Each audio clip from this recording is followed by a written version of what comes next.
দিশা নাট্যাঙ্গনের ২০ বছর উদযাপন উপলক্ষে সমগ্র বীরভূম জেলাব্যাপী সাংস্কৃতিক প্রতিযোগিতা অনুষ্ঠিত হলো আজ। সিউড়ির সিধু-কানু মঞ্চ এবং বীরভূম সাহিত্য পরিষদ ভবনে অঙ্কন, সঙ্গীত, নৃত্য এবং আবৃত্তি প্রতিযোগিতাগুলি হলো। জেলার বিভিন্ন প্রান্ত থেকে বিভিন্ন প্রতিযোগিতায় বহু স্টুডেন্টস এই প্রতিযোগিতায় অংশগ্রহণ করেছে। আমারও 7 জন স্টুডেন্টস রাজনগর থেকে গিয়েছিল। 6 জন অঙ্কনে এবং 1 জন সঙ্গীত প্রতিযোগিতায়। আমি পড়ানোর পাশাপাশি ড্রয়িং শেখাই। দেখুন কত সুন্দর সুন্দর ছবি আঁকছে ছোটরা। আমার মনে হয় আজকের প্রতিযোগিতাগুলির মধ্যে ড্রয়িং প্রতিযোগিতায় সবচেয়ে বেশি প্রতিযোগী অংশগ্রহণ করেছিল। ক বিভাগ, খ বিভাগ এবং গ বিভাগ এগুলো বয়স অনুসারে ভাগ করা ছিল।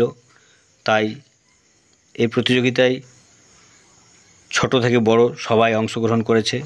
এবার দেখুন, এই যে বীরভূম সাহিত্য ভবন, এর নিচের তলায় হচ্ছে সঙ্গীত প্রতিযোগিতা এবং উপরতলায় আবৃত্তি প্রতিযোগিতা।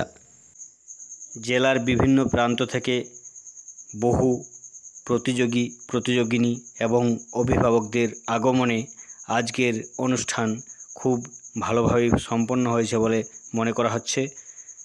দিশা নাট্যাঙ্গনের পক্ষ থেকে জানা যায়, এই প্রতিযোগিতাগুলির ফলাফল, পুরস্কার এবং সার্টিফিকেট প্রদান করা হবে রবীন্দ্র সদনে।